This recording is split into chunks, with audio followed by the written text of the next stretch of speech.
introducción al tema de cómo me gustaría o cómo está enfocado el trabajo práctico, y después vamos ya un poco más directo hacia lo que es la parte práctica, ¿sí?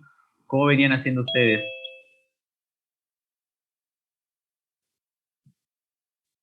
Sí, más o menos eso. A veces alguno de los profes agarraba la guía y la íbamos viendo todos juntos directamente o Ujú. hacían una presentación así.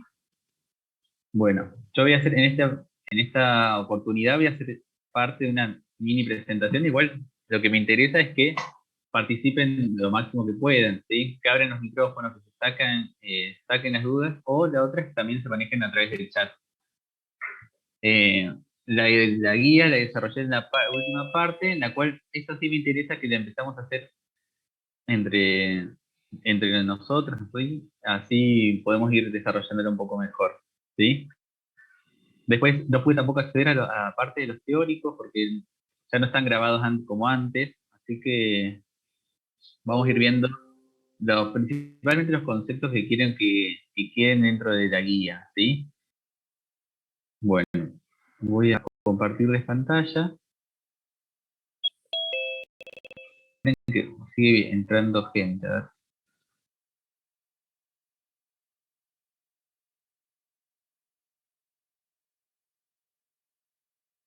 Bien, ¿cómo vienen con las guías? Ustedes va a ser, todavía no se rinden en primer parcial, ¿cómo vienen con eso?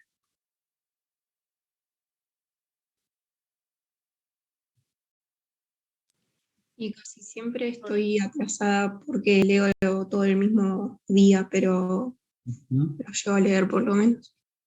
Bien, bueno, es de a poco y constante, ¿sí? Porque es una materia que es bastante larga, pero esta de verdad es bastante tenida como para ir haciendo todo esto, ¿sí?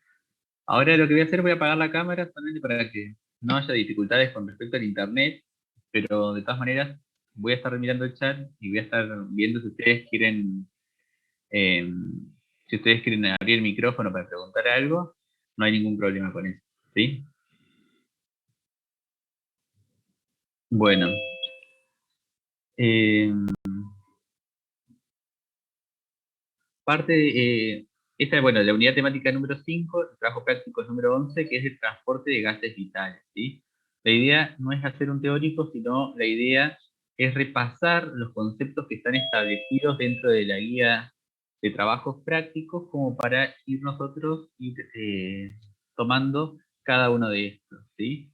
Que principalmente los temas más relacionados a conocer y revisar el hematocrito, y conocer los fundamentos de la oximetría de pulso, pero a mí lo que me interesa que surja de este trabajo práctico es entender qué estoy evaluando, qué hago a través del hematocrito, qué hago a través de la oximetría de pulso, qué parte del sistema estoy evaluando y qué datos puedo obtener de la fisiología o del funcionamiento normal del paciente del cual estoy evaluando a partir de esto. Viendo que también la oximetría de pulso ha sido ahora, dentro del último tiempo, con el avenir de la pandemia por el COVID-19, se ha utilizado casi de manera ambulatoria, ¿sí? Es decir, que cada una de las personas que podía acceder a un saturómetro iba y lo utilizaba, ¿sí? La idea es explicar cuál es el fundamento fisiológico, y cuando digo el fundamento fisiológico, es entender para qué, el cómo, si se produce todo esto y cómo a través de la fisiología uno puede obtener estos datos, ¿sí? Para poder interpretar estos datos, lo que planteé en este primer momento es el repaso de conceptos de transporte de gases vitales, ¿sí? No es que voy a hablar toda una lección teórica acerca de los gases vitales, sino que me enfoqué principalmente a nivel del oxígeno, ¿sí? Teniendo en cuenta lo siguiente, yo después cada una de las diapositivas y de los trabajos bibliográficos los cité, así que después te los dejo citados, incluso algunos están dentro de la PEDCO. En base a esto, quiero que vean que tenemos que ir pensando o ir haciendo la reflexión acerca de cómo es el cambio de de la presión parcial de oxígeno que se da a nivel tanto desde la atmósfera hasta que llega hasta un nivel subcelular, que es a nivel de las organellas de la mitocondria, ¿sí? Lo que tienen que tratar de ir leyendo, ir también reflexionando como parte de esto, es tratar de ir pensando entonces, bueno, cómo desde una presión parcial de 160 milímetros de mercurio de oxígeno va modificándose esa presión parcial para ir atravesando a través de la tráquea, cómo llega a ser a 100 a nivel alveolar, ¿sí? Cuáles son las justificaciones por las cuales sucede esto, y cómo se produce este pasaje desde el gas alveolar hacia la sangre arterial y cómo esto va difundiendo hacia los capilares. Tienen que tener presente esta cascada de oxígeno, así como tratar de, si ustedes van, si tienen presente esto, y van tratando de explicar cuáles son los fenómenos, tanto los fenómenos que suceden fisiológicos, para que suceda esto, van a ir tratando de ubicarse un poquito mejor, por lo menos dentro de lo que es la fisiología. Y este es un gráfico que está mostrando cómo en el eje de las independientes está la atmósfera hasta la mitocondria, y en el eje de las ordenadas está la presión parcial de oxígeno, ¿sí? Que acá nos tiene grabado. Pero bueno, lo que me interesa es que vean cómo se produce esa misma cascada que yo les estoy explicando o graficando en este sector, cómo a partir de esto se va produciendo el descenso paulatino de la presión parcial de oxígeno a partir de que suceden diferentes fenómenos fisiológicos dentro de cada uno de estos, ¿sí? No presten atención a esta parte y ponderación porque es un gráfico que saqué de un libro de fisiopatología. Pero a partir de eso ustedes vamos a ir viendo entonces cómo es el principio de difusión de estos gases vitales, que en una de las definiciones que surgen también creo que de Silverton, es que el intercambio de gases vitales a través de la barrera del hielo capilar obedece las mismas leyes que la difusión simple a través de la membrana, ¿sí? Para eso los gases vitales son principalmente el dióxido de carbono y el oxígeno. ¿Se acuerdan entonces cuáles eran estas principales leyes de que obedecen a la difusión simple a través de la membrana? Los gradientes, porque en este Uno caso sería un era, gradiente de presión. Favor de gradiente de concentración. perfecto, que se movilizan a través del gradiente de un gradiente de concentración. ¿Qué otra característica más podrían decir? Que sean Moviliza moléculas la pequeñas y solubilidad. polares. A ver, ¿de alguna o...? Se moviliza desde donde hay menos presión hacia donde hay más presión. Perdón, al revés, de donde sí hay más presión hacia donde hay menos presión. Perfecto, entonces sigue gradientes de concentración. Desde un mayor gradiente de concentración hasta uno menor. Bien, ese es uno. ¿Qué otro más se acuerdan? La solubilidad. A ver, ¿qué dice lo de la solubilidad?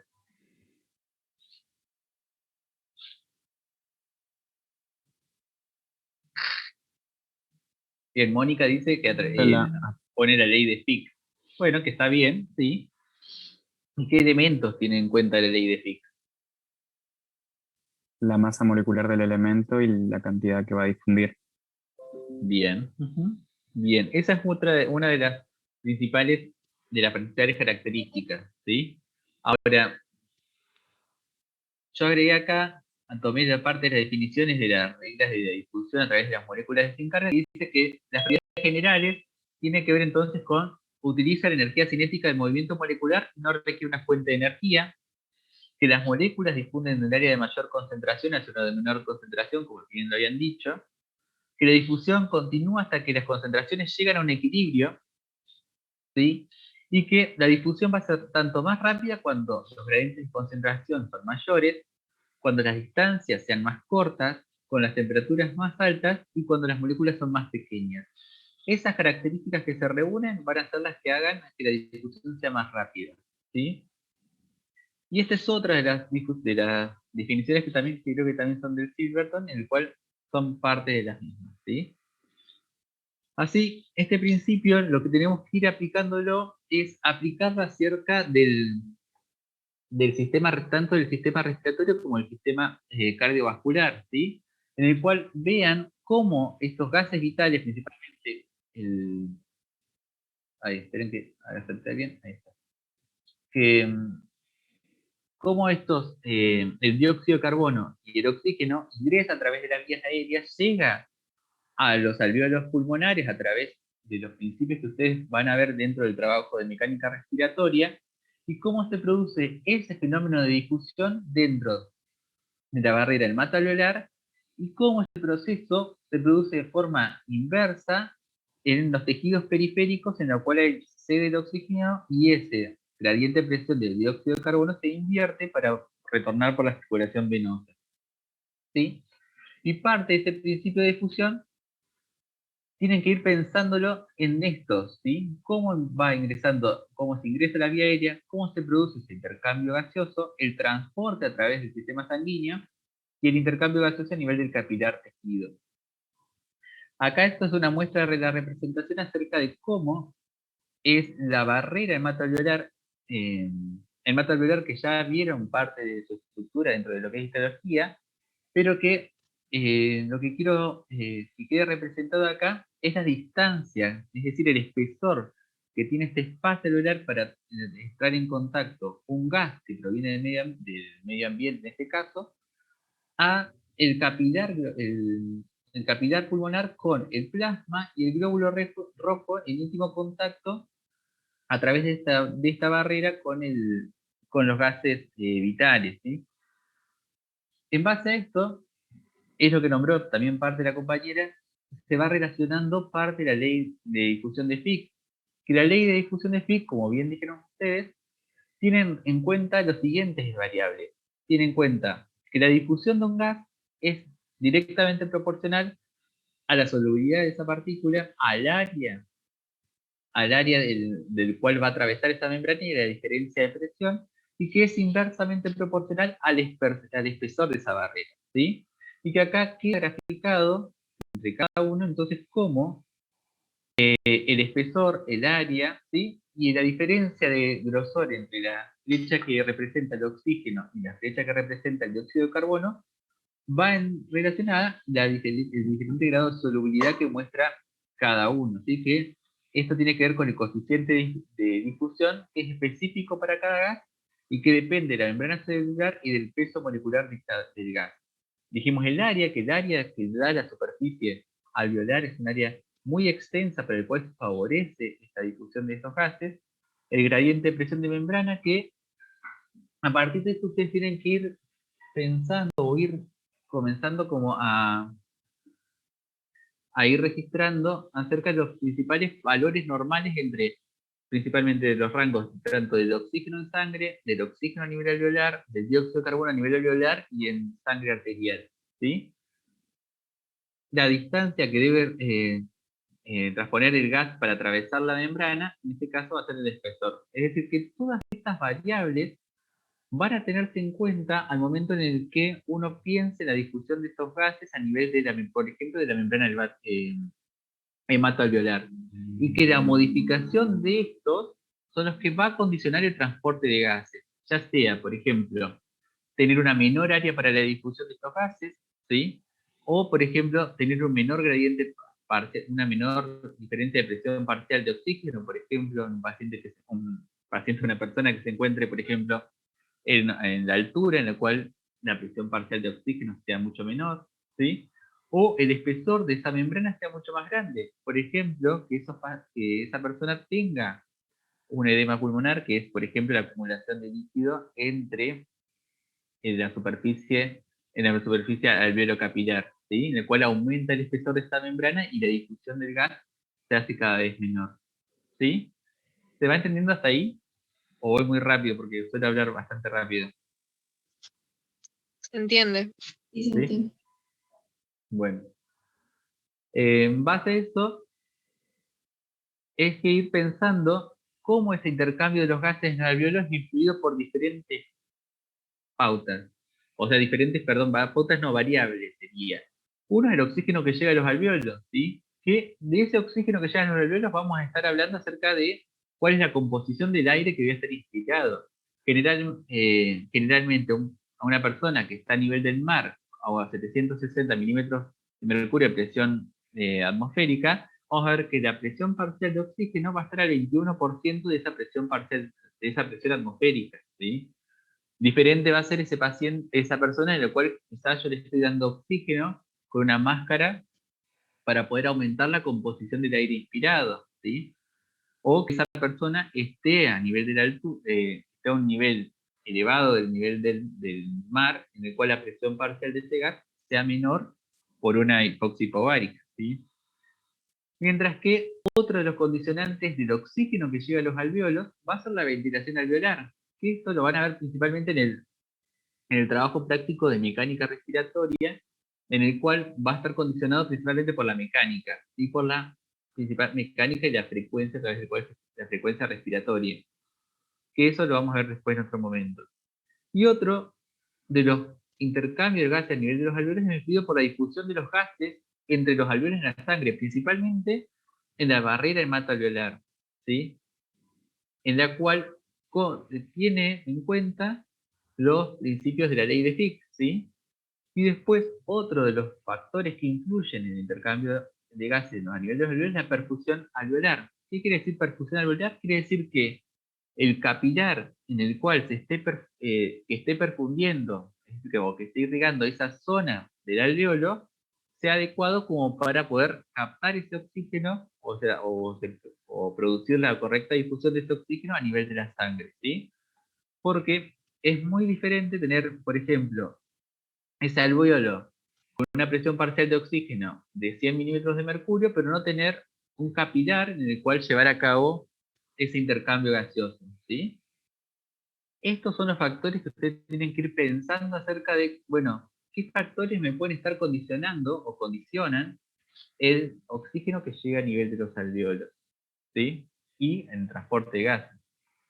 Ahora, yendo principalmente hacia el oxígeno en sangre, tenemos este gráfico que es bastante simple, que también lo tomé del Chilverton, que es acerca de que está representado en una primera parte, o en la parte superior, está representada la membrana, la barrera hematoalveolar, oxígeno el alveolo, el capilar, el capilar pulmonar, y acá en la parte inferior tenemos parte de los tejidos periféricos.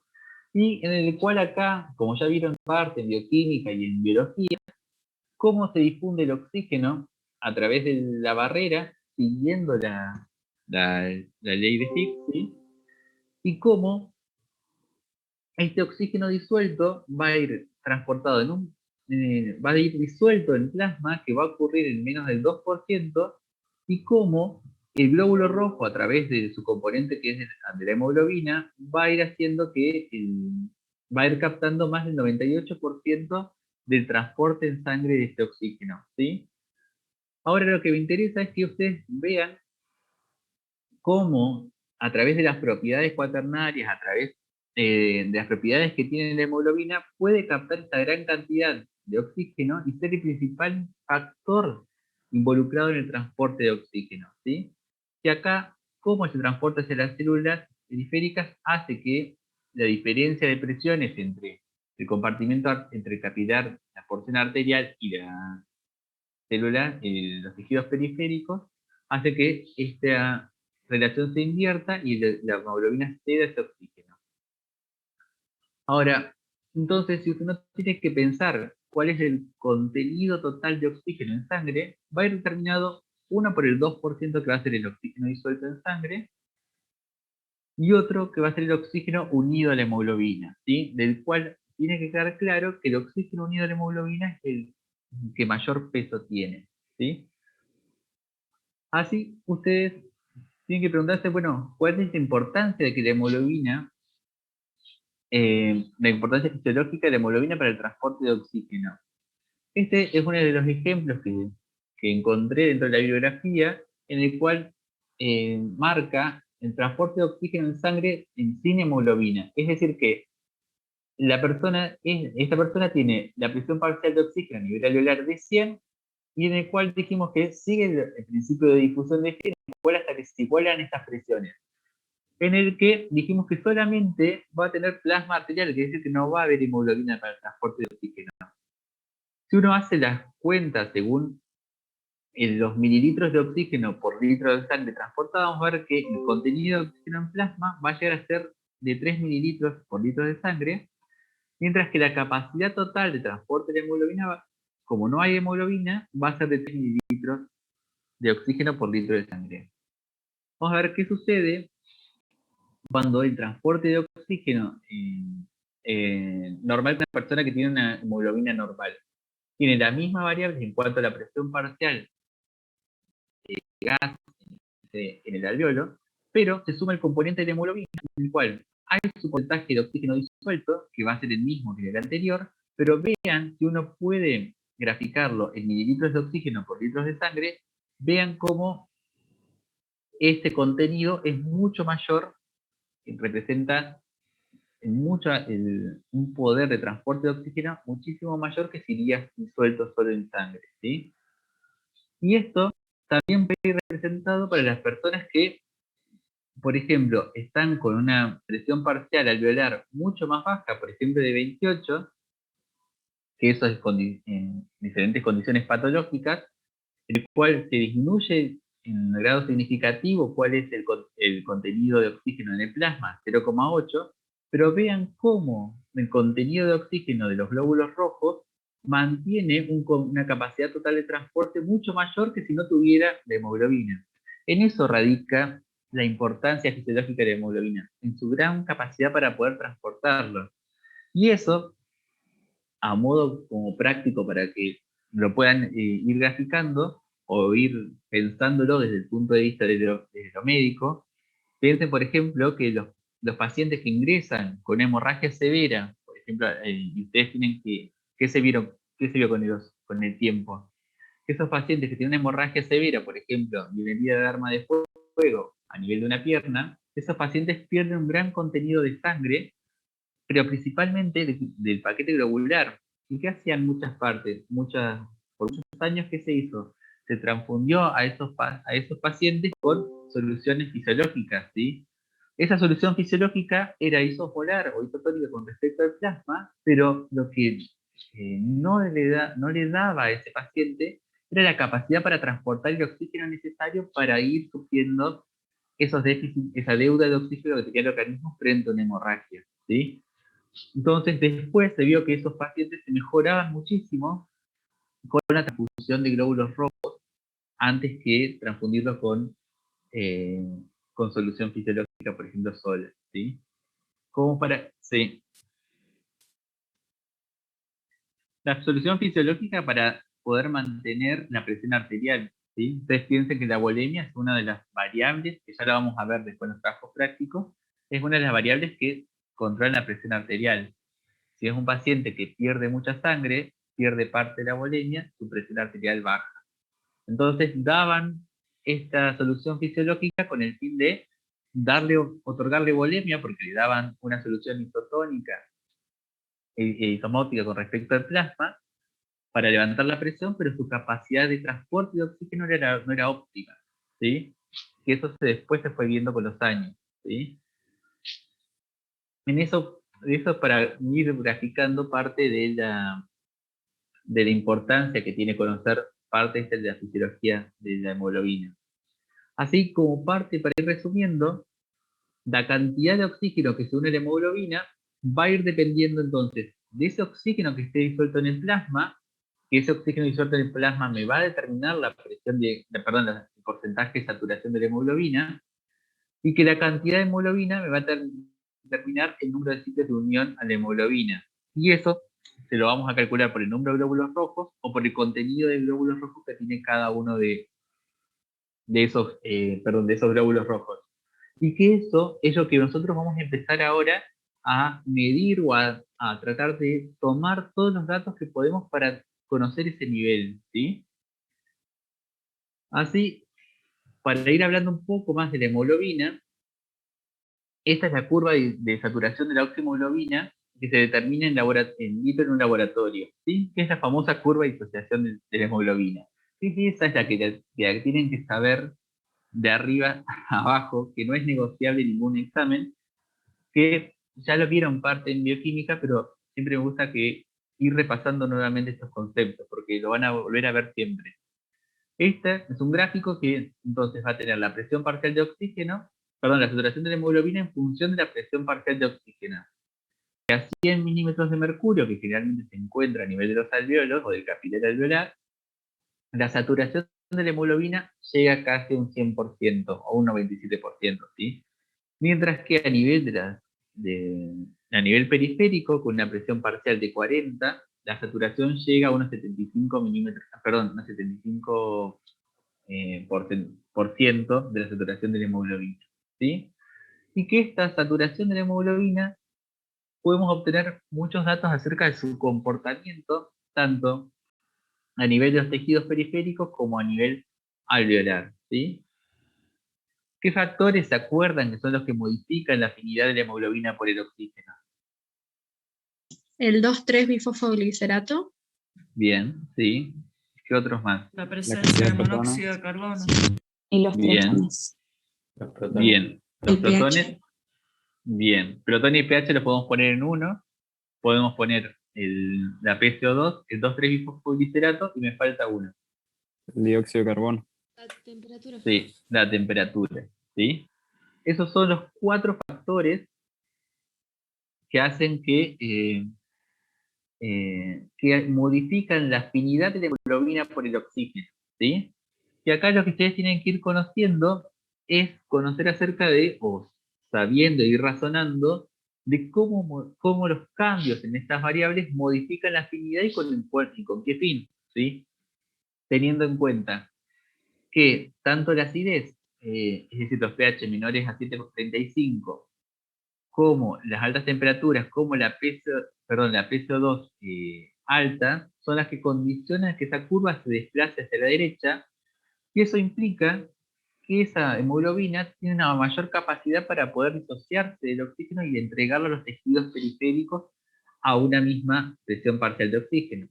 Por ejemplo, con una PCO2 elevada, generalmente vamos a seguir este ejemplo de 80, a nivel del el valor de la presión parcial de dióxido de carbono es de 40.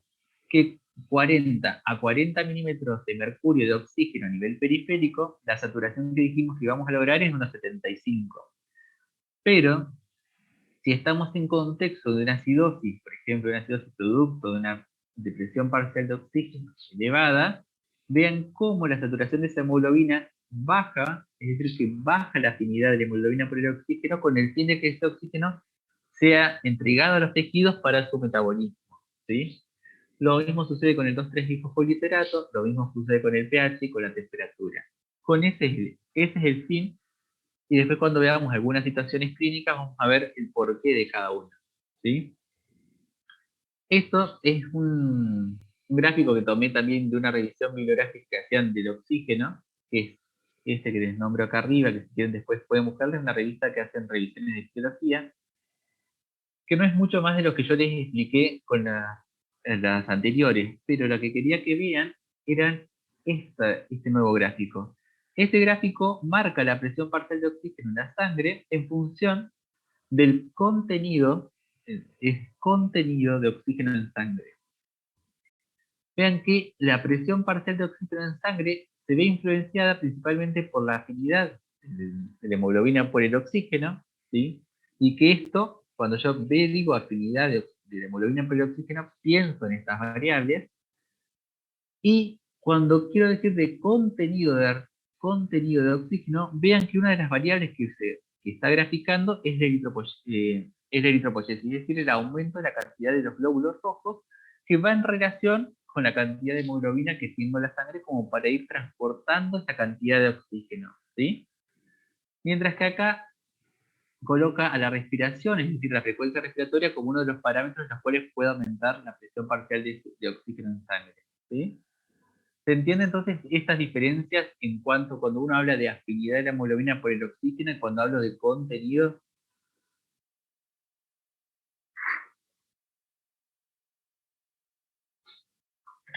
Profe, ¿lo podría repetir, por favor? Sí, ahí lo repito. Me estaba escribiendo mal. Vos pensás que lo que vamos a graficar acá es la presión parcial de oxígeno en sangre, ¿sí? Esa presión parcial de oxígeno en sangre se va a movilizar en esta curva. Mientras que en la curva de las dependientes vamos a tener el contenido de oxígeno en sangre. El contenido de oxígeno en sangre va a depender principalmente de la masa de glóbulos rojos que va a estar circulando, ¿sí? Entonces los aumentos hacia arriba o las disminuciones en la curva va en relación principalmente a la masa de glóbulos rojos que está circulando en sangre. Mientras que la presión parcial de oxígeno en sangre va a estar dada principalmente por la afinidad de la hemoglobina por el oxígeno, porque mientras más factores tengo que la disocian más del oxígeno, menor cantidad de oxígeno voy a tener, ¿sí? ¿Se va entendiendo esto? Ahora mira, ahora lo vamos a ir, va a quedar más claro con el siguiente ejemplo. Pensando en que el contenido total de oxígeno arterial, ¿sí? Cuando hablo de contenido arterial, voy a hablar principalmente de oxígeno disuelto en plasma y voy a hablar del oxígeno que está unido a la hemoglobina. El oxígeno disuelto en plasma, voy a hablar de los componentes en los cuales permiten que el intercambio gaseoso se produzca correctamente a nivel de la barrera hematoalveolar con las variables que nombré previamente, tanto la composición del aire inspirado, como de la ventilación alveolar, como con sus variables mecánicas, y la difusión del oxígeno entre de los alvéolos y la sangre, que va en relación a la superficie, a la distancia, al espesor de la membrana, en relación a la I de Fick. Y la perfusión adecuada que tiene que ver con la relación de Q. Mientras que otra parte del contenido arterial de la hemoglobina va a pasar por cuánto está saturada esa hemoglobina por el oxígeno, y que, acuérdense que va a determinada por el oxígeno disuelto en plasma, y que esa saturación del oxígeno en sangre va a estar afectada por las variables que habíamos visto previamente. Mientras que más contenido de oxígeno voy a tener, mientras más glóbulos rojos tengo, mientras más contenido de hemoglobina tienen esos glóbulos rojos. Queda un poco más claro sobre cómo estoy diferenciando tanto la desaturación de la hemoglobina como el contenido de oxígeno que pueden transportar esos glóbulos rojos, como el disuelto en sangre.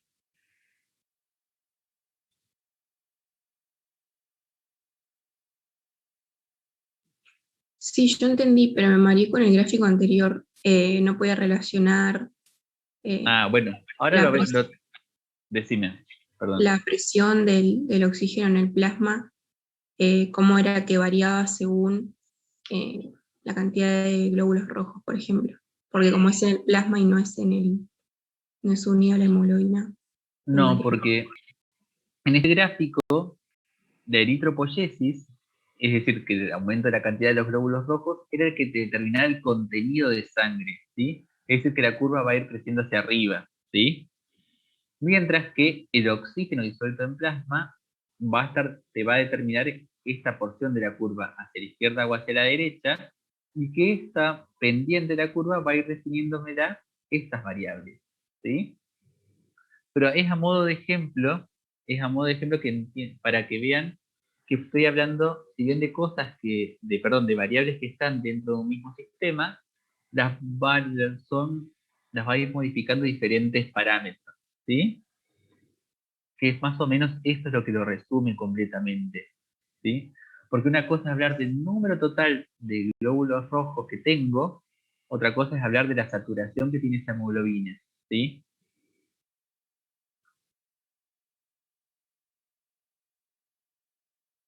Ahí se entendió mejor. Gracias. ¿Sí? Bueno, igual ya estoy casi por terminar esta parte y vamos a la guía, pero quiero como que vean qué es lo que vamos a evaluar ahora en la guía. Esta es una de las fórmulas, que es una de las fórmulas que está dentro también creo que de la guía de autoestudio, en el cual muestra la relación que les mostré previamente. Esta es la fórmula de contenido arterial de oxígeno, ¿sí?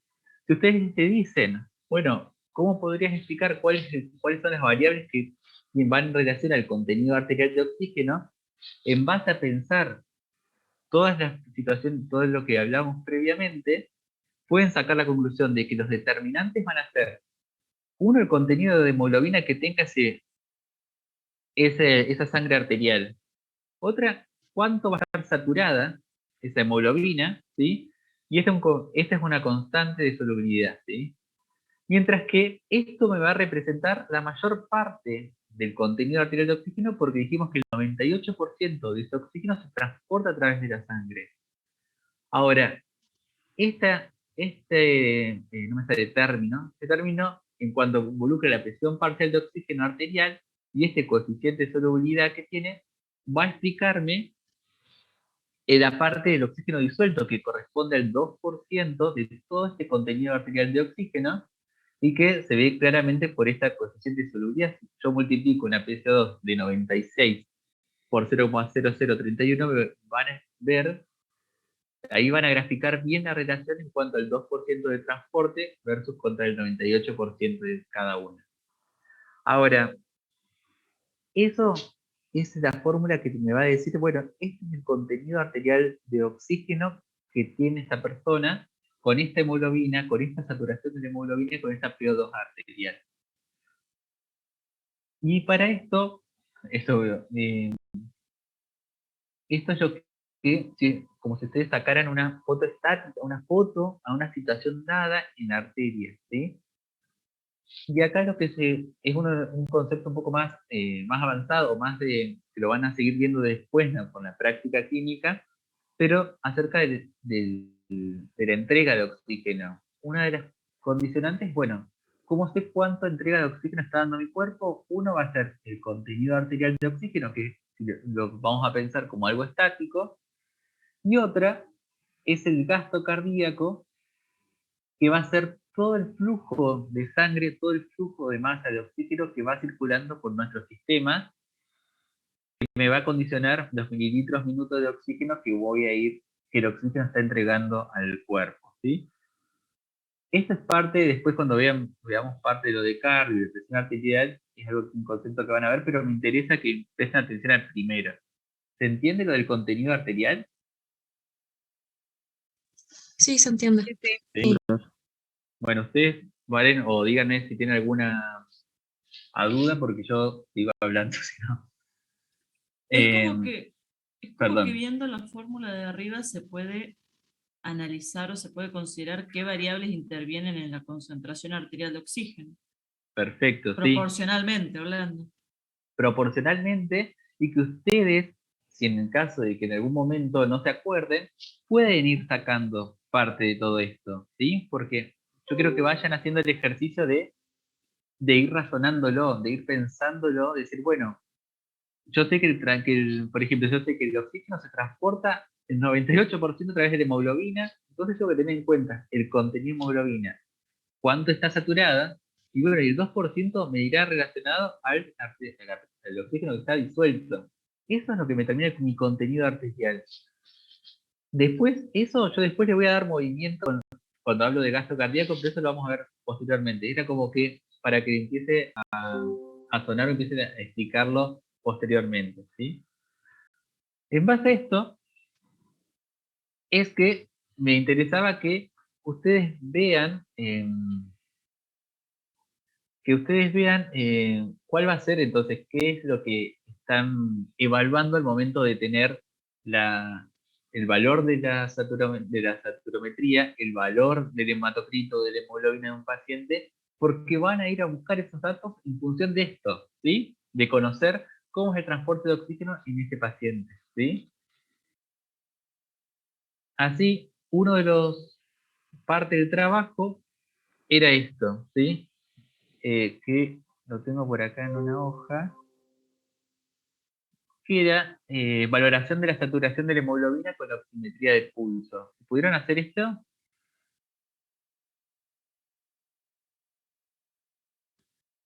Yo no, profe, porque no sabía de dónde sacar los resultados. Bien. ¿Alguien la pudo realizar? ¿Alguien que tenga algún saturómetro en la casa?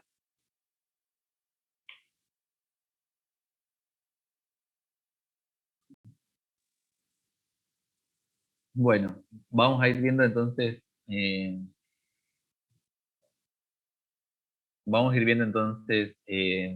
a ver cómo podemos seguir ahora con esto. Pero me interesa que vayan haciendo esto, o por lo menos vean el trabajo que hay desde de YouTube como para ir viendo cómo es la oximetría.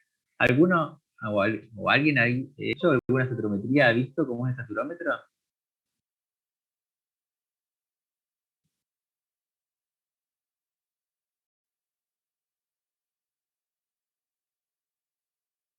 Bien, bueno, contame cómo haces para medir la saturación a, a tu mamá y qué tenés en cuenta para eso.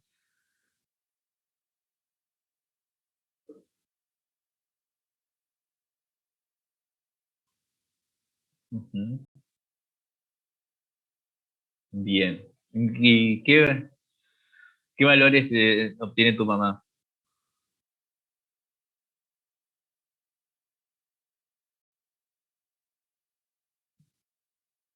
Ujú.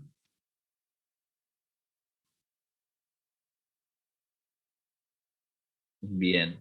Ujú. Ujú. Sí, bien.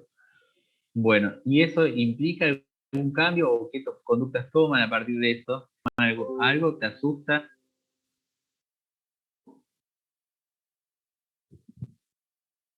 Sí, o qué cuando tenés un 95, ¿qué pensás? ¿O qué hipótesis te haces? Ujú. Bueno, ¿alguien más tiene algún saturómetro con la pandemia o que estuvo con algún familiar con COVID y tuvo que medir la saturación de oxígeno? Sí, profe. Bien. ¿Y vos, Ana? Bueno, dame cómo es tu experiencia con esto. Claro, no, nosotros en casa tuvimos COVID, entonces habíamos conseguido el saturómetro. Y lo que Ujú. nos dijeron, si mal no recuerdo, es que, bueno, si la saturación caía a 93 o menos, bueno, ahí había que probablemente contactarse con los médicos y eso. Ujú. ¿Y eso de 93, ¿te encontraste alguna explicación, algo fisiológica de esto?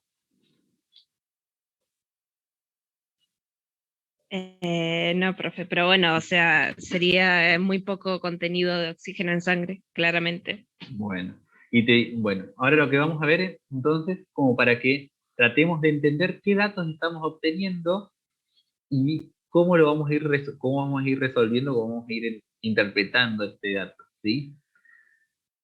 Bueno, ¿alguien que me puede decir qué es la oximetría de pulso? ¿O qué entendieron? ¿Qué podemos ir viendo de esto? ¿Y qué conclusiones podemos ir sacando?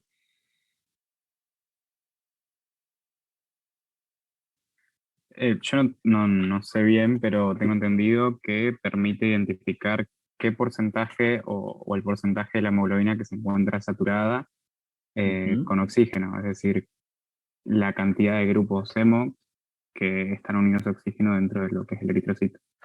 Bien. ¿Y pudiste encontrar acerca de cómo lo hace? No. Tenía entendido que era como espectrometría, pero no sé bien. Bien. ¿Alguien Profe, pudo encontrar, sí, cómo lo hace? yo más o menos había leído algo, digamos, lo leí por nada, por una olimpiada que hice como hace 2 o 3 años, Ajá, a ver, Pamela. y decía que más o menos ya digo, como que lo leí hace mucho y no me acuerdo bien, estoy como A juntando ver, cabos, que dale, se vamos a tratar basaba de en sacarlo. ¿Cómo? Vamos a tratar de sacarlo, a ver. Sí, sí, sí, uniendo cabos sale algo. En la en el porcentaje de absorción de la luz infrarroja y de la luz roja. Si no Ujú. mal recuerdo, la desoxihemoglobina era absorbida por la luz infrarroja y la y la oxihemoglobina, perdón, por la Ujú. luz infrarroja. No me acuerdo si era así al revés. Entonces, en función al porcentaje de absorción de cada hemoglobina, digamos, dada por el oxímetro, no me acuerdo bien si era así, no quiero estar diciendo pavadas, pero creo que era así. No, pero está bien, hay que participar. Estamos participando para armar Eh, esto. bueno, entonces en función del porcentaje de absorción de cada luz roja o infrarroja, el oxímetro determinaba cuánto porcentaje tenía de cada uno. Ujú. Bien. ¿Alguien más que pueda ayudar a Pamela?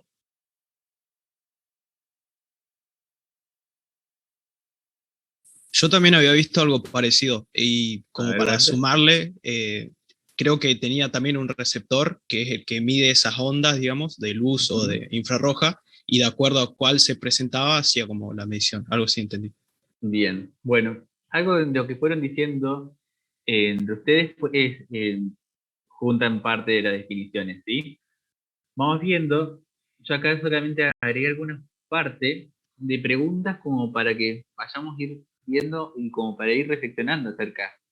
¿Cómo hace entonces este sistema para distinguir la saturación de la hemoglobina arterial? Porque la hemoglobina que circula por el trayecto venoso es una hemoglobina que, si bien es desoxigenada, mantiene una saturación que dijimos que a nivel de los tejidos periféricos era un 75%.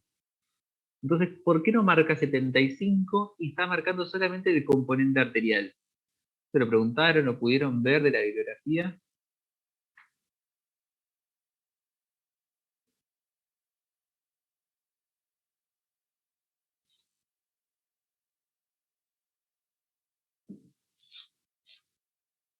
¿No? ¿Ninguno?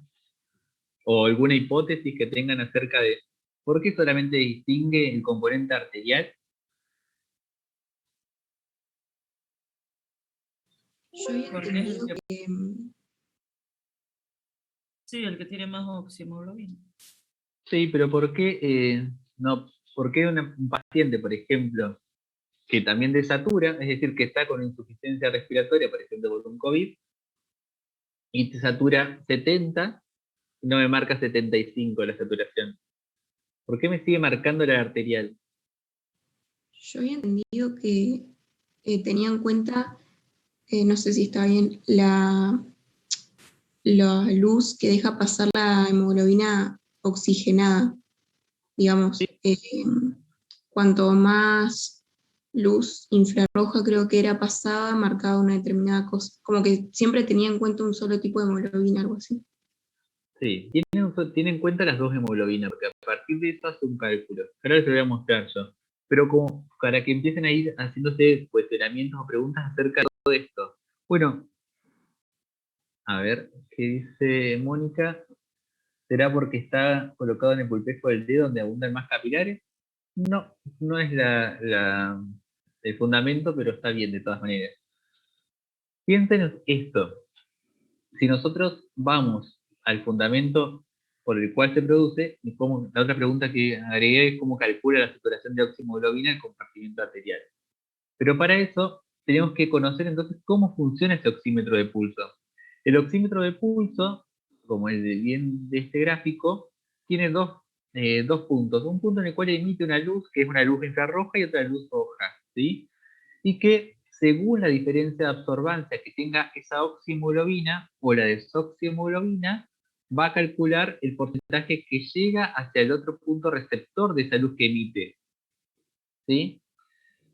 Eso todo esto lo saqué de esta revisión, ¿sí? Que está colgada también en la PED, como si bien está en inglés, pero para que vayan viendo, van a ver que dentro de las ondas de luz que emite, dijimos que emite una infrarroja y otra roja, ¿sí? Esas diferencias de onda, de longitud de onda de cada uno, lo va a hacer atravesando el tejido capilar. Ese tejido capilar va a tener una parte en el cual estamos hablando acerca del componente venoso y el componente capilar, en los cuales lo nombra como tejidos estacionarios, o un flujo, que en realidad es un flujo continuo, ¿sí?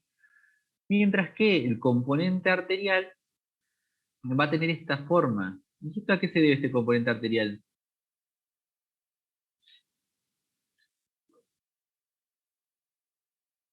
La sístole ventricular y la complianza de las arterias.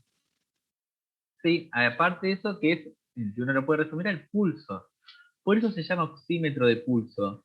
Porque ¿qué hace? Mide los cambios que hay en la absorbancia tanto de la luz infrarroja como la luz roja en función del tiempo, o sea, en función de los cambios que se producen en el tiempo. Entonces, a partir de ahí, toma el cálculo, miren cómo se produce la modificación del volumen de los cambios de la absorbancia en diástole y en sístole de la arteria, y miren cómo esto se mantiene en flujo continuo dentro del capilar, el capilar o el sistema venoso, ¿sí?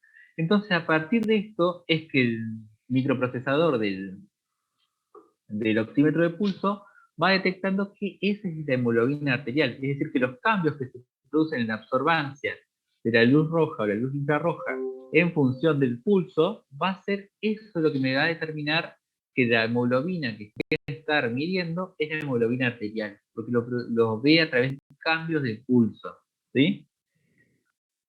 ¿Se entiende esto? Porque así ustedes pueden decir, bueno, el fundamento de por qué solamente voy a estar detectando la hemoglobina arterial y la hemoglobina venosa es esto, porque lo hace a través de la detección del pulso, ¿sí? Por eso, uno de las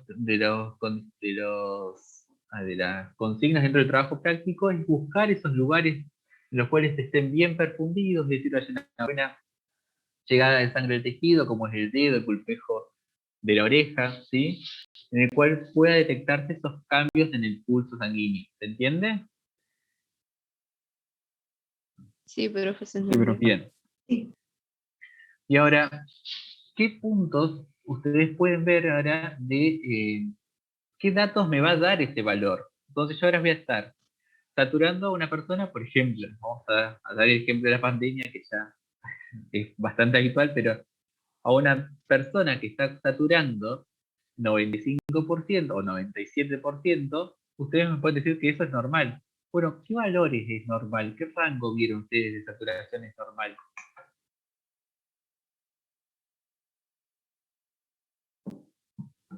Yo había leído que era de 95 a 100%. Sí, de 95 a 100%. ¿Y de presión parcial de oxígeno, saben?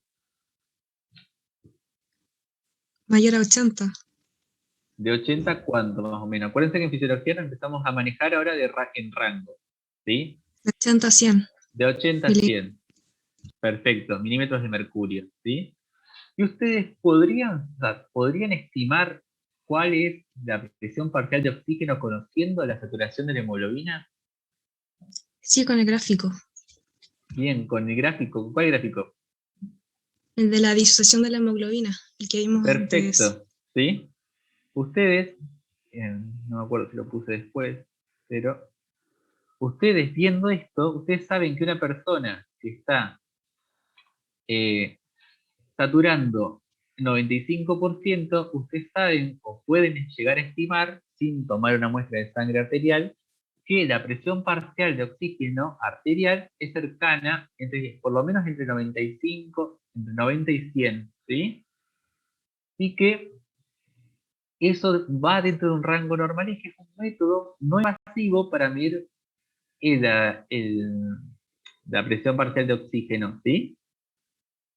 Es para estimar, no me va a decir algo certero, ¿sí? Porque ustedes van a tener en cuenta que la curva de la hemoglobina se modifica según diferentes variables, pero es algo que a ustedes les permite ir conociendo, ¿sí? O ir monitorizando de manera no invasiva. Esta es una representación de la presión arterial de oxígeno según la saturación de la hemoglobina, en el cual vean que después del 96% puede aparecer un 100%, pero la presión es altísima. Eso no miren parte de ese ejemplo del 100, me olvidé de borrarlo. Pero miren parte el ejemplo del 98, en el cual un paciente que está saturando 98% puede tener una presión parcial de oxígeno arterial que va a ser cercana a 100, con 95 que va a ser cercana a 80, con 90 va a ser de 60 a 59 milímetros de mercurio, ¿sí? Estos valores normales van tomados acerca de una cantidad X de población en el cual empezaron a medir cuál es la saturación de oxígeno y cuál es de tomar una muestra de sangre arterial y vean cuál es la PCO2. Y así se fue armando parte de esa tabla, ¿sí? Generalmente por debajo de 90 milímetros de, perdón, 90, porcentaje 90, ¿sí? Ya se habla de que hay una hipoxia, ¿sí? Hay una insuficiencia respiratoria en estos pacientes, ¿sí? Por ejemplo, ahora en el ámbito en el contexto de esto de la pandemia, los pacientes que saturaban menor a 90% eran los que eran candidatos a recibir un aporte de oxígeno suplementario, ¿sí? Ya sea por diferentes dispositivos, ¿sí? Pero bueno, porque vieron que por debajo del 90% la presión parcial de oxígeno es mucho menor, ¿sí? Sin embargo, para que no quede mal el concepto, fíjense que de 80 a 100 es el valor normal, de 80 a 60 ya se habla que el paciente puede estar en insuficiencia en hipoxemia, y por menor a, 80, a 90% o 60 milímetros de mercurio, habla ya de insuficiencia respiratoria, ¿sí? Pero no se queden con estos conceptos patológicos, sino que me interesa que entiendan el porqué de esta método de monitorización. ¿Se entiende? Sí, profe. Sí, profe. ¿Sí?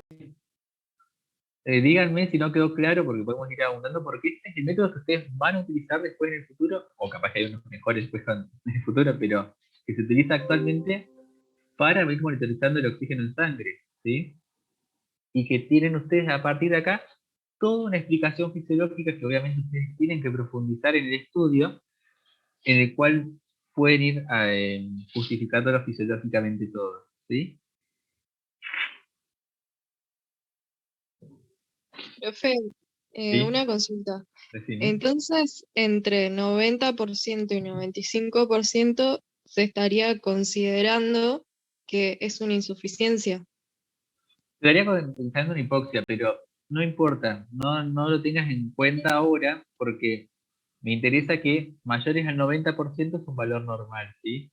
Los adultos Ok, grandes, los adultos ancianos y eso, tienen una saturación generalmente por menor a 95 y que va en relación a su edad, y no tiene por qué esos pacientes estar con alguna insuficiencia respiratoria, sino que es parte del ciclo vital, ¿sí? perfecto. Pero sí que la alarma, o sí que la alarma es un paciente menor a 90, 91, son esos pacientes los cuales el oxígeno no está alcanzando, ¿sí? Perfecto. Gracias. Y que tengan en cuenta que este método lo tiene todo el mundo, y que todo el mundo le va a empezar a preguntar, incluso a ustedes, estudiantes de medicina, si eso está bien o está mal, y eso es a qué se debe, ¿sí? Más en este ámbito del contexto de una pandemia respiratoria, ¿sí?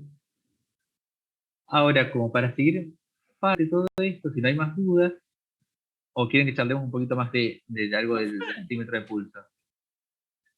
profe, perdón, una última pregunta para asegurarme bien. Entonces, Decime, el Pamela. valor normal, el último valor normal, el más bajo, ¿cuál sería? ¿95 o 90?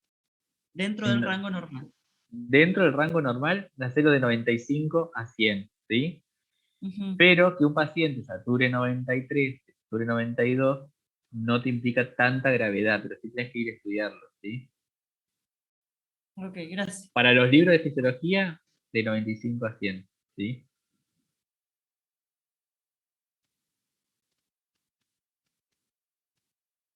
Generalmente después de los 70, ¿sí?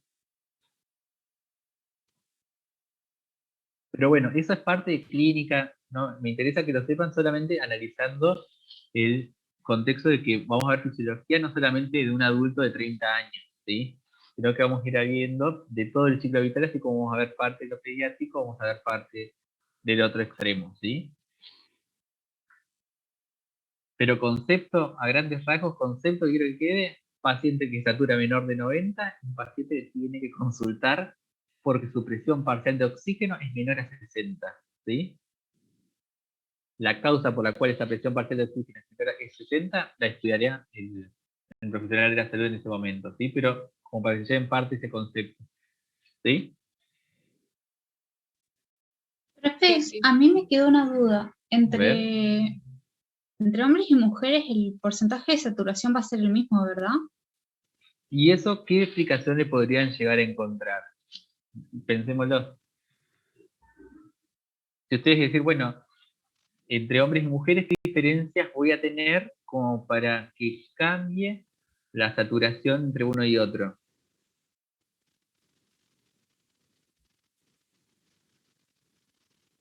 Bien, va a tener una mayor cantidad de hemoglobina.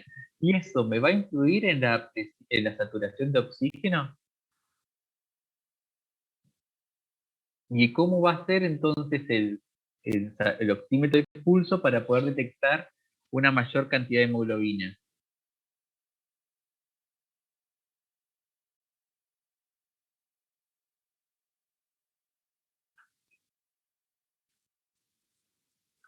pueden pensar también que uno de los factores que altera la lectura de todo esto es la anemia, ¿sí? Que la anemia recuerden que era un menor contenido de hemoglobina o de glóbulos rojos en la sangre, ¿sí? En los cuales pueden verse alterados estos valores, ¿sí?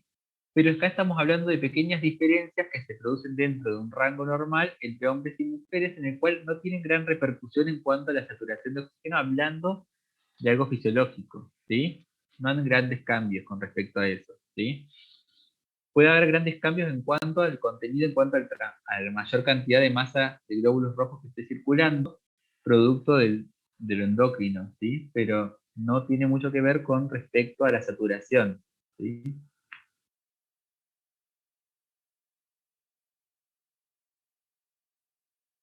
Sí, quedó claro. Bien. Y ahora, como parte para seguir, es el microhematocrito como otro de los métodos para evaluar. Vimos acerca de la saturación de oxígeno y ahora tenemos que ver acerca de la evaluación del microhematocrito como un componente que mide el hematocrito. Los elementos formes de la sangre. Los elementos formes La de la sedimentación, sangre. o sea, Bien, ¿y te acordás más o menos cómo se produce? Mira, ahí te puse uno de los gráficos para ver si querés explicarnos. ¿cómo se produce, profe? No, O sea, no. cómo lo obtenemos para medirlo. ¿Sabés más o menos? Se va a someter la muestra de sangre, luego de ser tomada a una centrífuga, y con eso se va a generar la sedimentación de lo que es el componente forme de la sangre, que serían glóbulos rojos. En tanto vamos a tener una capa superior que va a estar representada por lo que son los glóbulos blancos. Bien, eso aquí ahí. Claro. Y todo lo demás sería la porción del suero. Bien. Y si vos tenés que decir cuál es el hematocrito de esta muestra. La porción de sedimento. Bien. ¿Qué número le pondrías? 55% era. No, en este, por ejemplo, es el 45, ¿sí? Lo explicaste muy bien, Isaac, de todas maneras. Tenemos este es un tubo que tiene un anticoagulante que es Z, que después no sé si ya vieron parte de la guía de coagulación. Se coloca el contenido total de sangre y se coloca en una centrífuga. Al centrifugarlo, van a decantar principalmente todo el paquete globular de la sangre. Principalmente va a estar dado por los glóbulos rojos y una muy pequeña parte por los leucocitos y las plaquetas, ¿sí?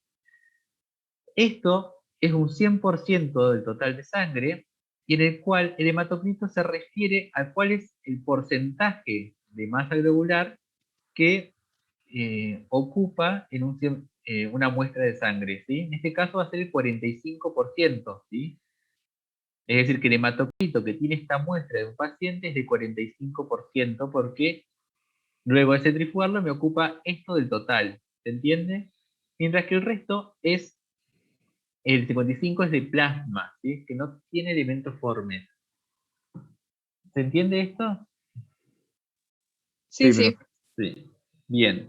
Ahora, esta es un parte lo saqué esto de una revista, creo que de la revista de hematología, en el cual muestra cuál es la diferencia del porcentaje de hematocrito en hombres y mujeres, en el cual va en relación principalmente a lo endocrinológico, ¿sí?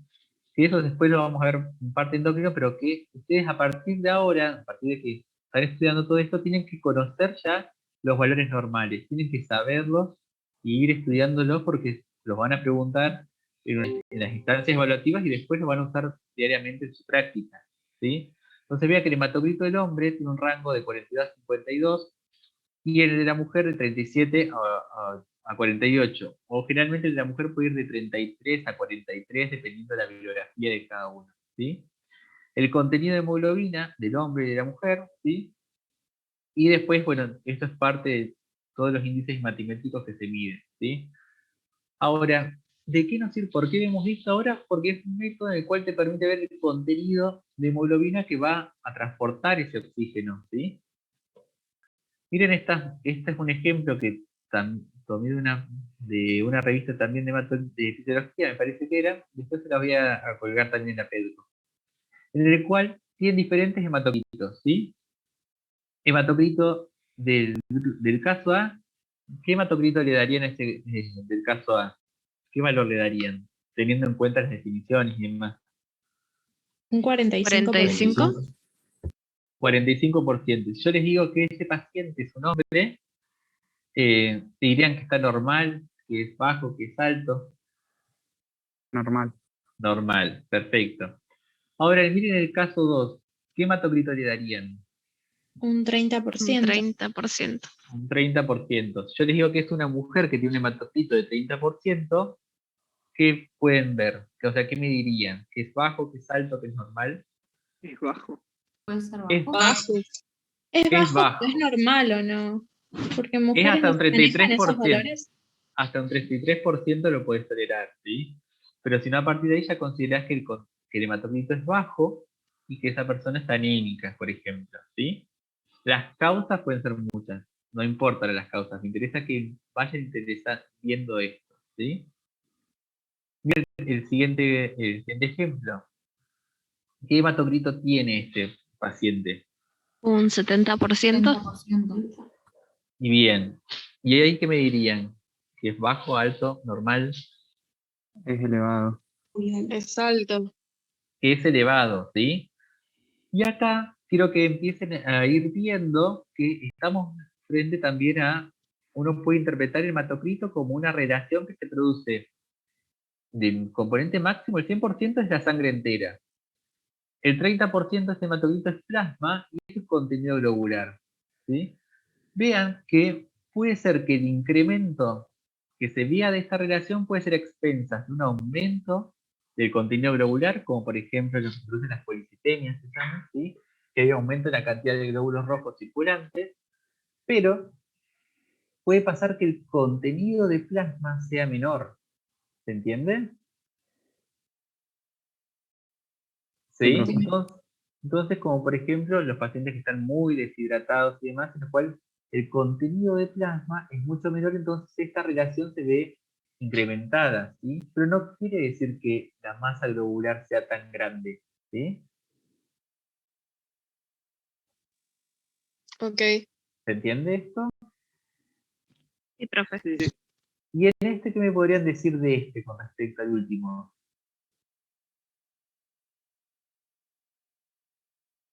¿Tiene el mismo Puede haber hematocrito que tenido, tiene el anterior? Sería está lo mismo. aumentado, Cantidad de claro. muestras. Pero claro, puede ser alguien con hemorragia, o sea, que tenga menor cantidad de plasma, o sea, de sangre que habríamos sacado. No puede tener una menor cantidad de sangre, ¿sí? Que puede ser que un paciente, los ejemplos siempre generalmente son a los pacientes que tienen una hemorragia, es decir, que pierden la misma cantidad del componente globular como el componente plasmático, entonces no hay grandes cambios con respecto a su hematocrito. Sí, lo que podemos decir de este es que el hematocrito es del 70%, que es un hematocrito con un valor alto, ¿sí? Pero bueno, tenemos que ver el contexto en el cual clínico de este paciente, ¿sí? Yo acá les agregué qué ejemplos hay con respecto a esto, ¿sí? El hematocrito normal, el anémico, el de la policitemia, ¿sí? Y lo ponen como el de la deshidratación, el cual yo lo puse en pero puede explicarse con un menor contenido de una muestra, que es lo mismo, ¿sí? En el cual el aumento del hematocrito en realidad es parte de que el contenido plasmático es menor producto de una deshidratación. No quiere decir que haya una mayor cantidad de masa de glóbulos rojos. ¿Se entiende? Sí. Bien. Y ahí ya quiero ver si me faltó algo de las preguntas de la guía. Me parece que no vimos los valores normales. Sí. Y bueno, y esto sería como parte de todo, ¿sí? ¿Se entendió la clase? Uy, Sí, profe, re bien. ¿sí? Profe, Decime, Pamela. quería hacer una consulta. ¿Puedes Decime. poner las diapos que había puesto hace un ratito? La última, Sí, la de los la 4. Sí, ya lo pongo. ¿Esa? Ahí va, gracias. En este caso, volviendo para atrás a lo del caso que usted mencionó ese, no me acuerdo bien el contexto, pero en una hemorragia que se le suministra solución fisiológica al paciente. Sí. Entonces nos veríamos, digamos, sí, para situarlo en alguno de estos ejemplos, nos veríamos como en el ejemplo 2, donde tenés mucho, bueno, sería como un plasma muy diluido por la solución fisiológica, pero tenés como un hematocrito reducido. Claro, perfecto, ¿sí? ¿Se Es un podría paciente. compaginar así?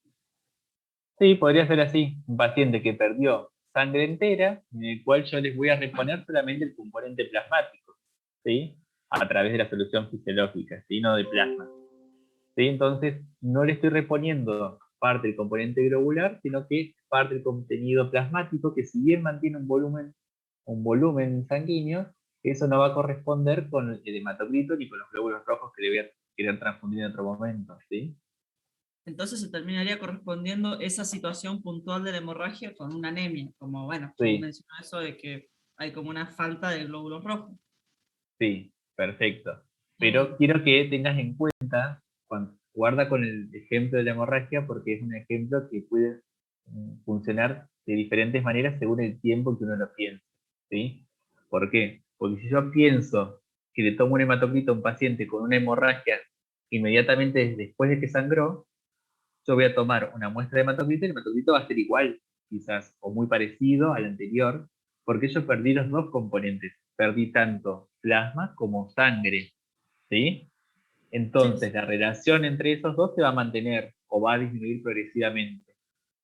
Distinto es que yo a ese paciente con hemorragia lo coloco con una solución fisiológica y le pongo una solución isotónica con respecto al plasma, voy a aumentar el contenido de plasma, pero el de glóbulos rojos va a ser cada vez menor, ¿sí? Entonces ahí el hematocrito va a ser mucho menor que si lo tomo en un primer momento. ¿Se entiende esto? Sí, sí. ¿Sí? Bien. Entonces como es solamente para que tengan en cuenta ese punto. Después los ejemplos de anemia son muchísimos, que pueden ser relacionados a un déficit incluso de ingesta de hierro, ¿sí? En el cual haya menor producción de glóbulos rojos, ¿sí? No necesariamente tiene que ser un paciente transfundido ni nada. ¿Mm? Y que es esa la causa más frecuente.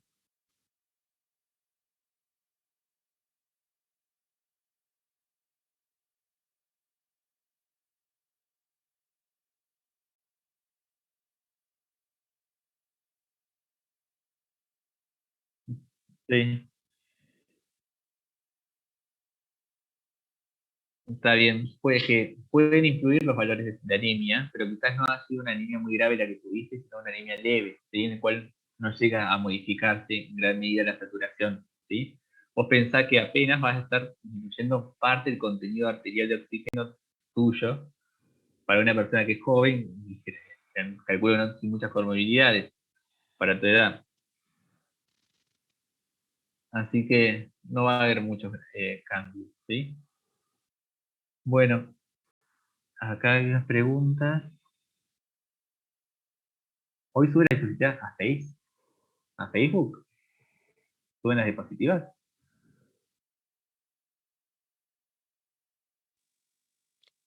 Los ayudantes suben a Face. Ah, no sabía. Si quieren se los mando a los ayudantes para que lo suban. Eh, y después las personas que viven en lugares más altos tienen valores de hematocrito modificados, sí. Las personas que viven en lugares elevados, o sea, altos en cuanto a la relación a nivel del mar, viven con una hipoxia hipovárica, se llama, es decir, que como hay menor presión parcial de oxígeno a ese nivel, lo que hace el organismo para una de las compensaciones a largo plazo que hace el organismo es aumentar la masa de glóbulos rojos para favorecer el mayor contenido arterial de oxígeno en esas condiciones, ¿sí? Eso lo vamos a ver ya después en los prácticos de aclimatación a la altura, ¿no? Pero así se empieza a producir. Bien, ¿alguna otra duda que tengan del trabajo? Después nos quedan otras clases más, pero nada, si me dicen que prefieren las clases de otra manera, lo podemos ir charlando y podemos ir haciéndolo de otra manera, o pongo la guía y vamos haciendo la guía a través del Zoom.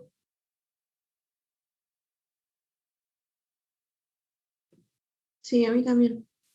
Bueno, cualquier Sí, duda. igual. Sí, ¿con bien? pero está muy bueno, sí. Bueno, las otras que me tocan son de otras de nutrición, así que vamos a ir viendo cómo nos organizamos con respecto a eso. Me puede escribir por Pedco, no hay problema. Si tienen dudas con respecto a los trabajos prácticos o consultas, no hay drama. Escríbanme por Pedco. Después les mando la clase a los ayudantes a ver si la suben al Facebook. Bueno, Bueno. gracias, profe. Chao, que anden